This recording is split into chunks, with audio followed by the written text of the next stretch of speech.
आज का हमारा पहला वर्ड है यूज्ड टू। यूज्ड टू यानी कि कोई काम किया करता था या करती थी या करते थे। कोई काम किया करता था या करती थी या करते थे। यूज्ड टू का उपयोग हम वाक्यों में भूतकाल की एबिलिटी दिखाने के लिए या पास्ट एबिलिटी दिखाने के लिए करते हैं। तो एक एग्जाम्पल देखते हैं। वह क्रिकेट खेला करता था यानी कि he used to play cricket. He used to play cricket. Next, can. Can यानी कि सकता हूँ, सकता है, सकती है, सकते हैं। Like that, वो काम यह कर सकता है, वो कर सकता है। Like, तो can का उपयोग हम वाक्यों में एबिलिटी यानी कि योग्यता दिखाने के लिए यूज करते हैं। वे अंग्रेजी बोल सकते हैं यानी कि they can speak English.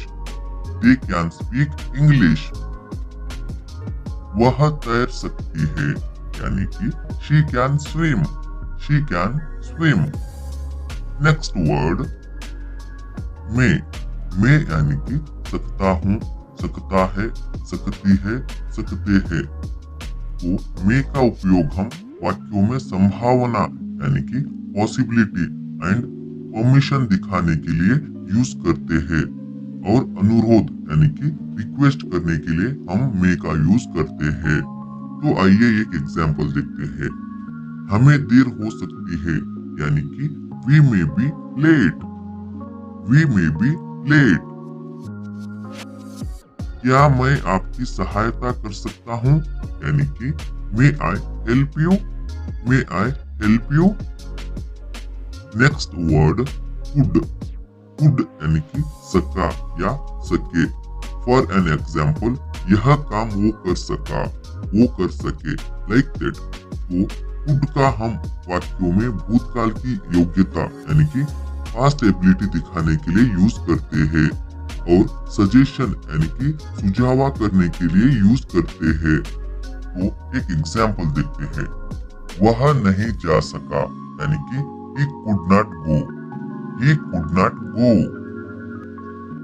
हम अच्छे से पढ़ाई कर सके यानी कि we could study well. We could study well. तो नेक्स्ट वर्ड है could be. could be यानी कि सकता है। यह काम वो कर सकता है। Like that. तो could be का उपयोग हम वाक्यों में पॉसिबिलिटी यानी कि संभावना दिखाने के लिए यूज करते हैं। वह अस्पताल में हो सकता है यानी कि he could be in the hospital. He could be in the hospital. वह बीमार हो सकता है यानी कि he could be sick. He could be sick. Next, might. might यानी कि शायद वो कर सकता है, शायद वो कर सकती है, शायद वह कर सकता है। Like that. will. will यानी कि गा या गी। होगा, होगी। Like that.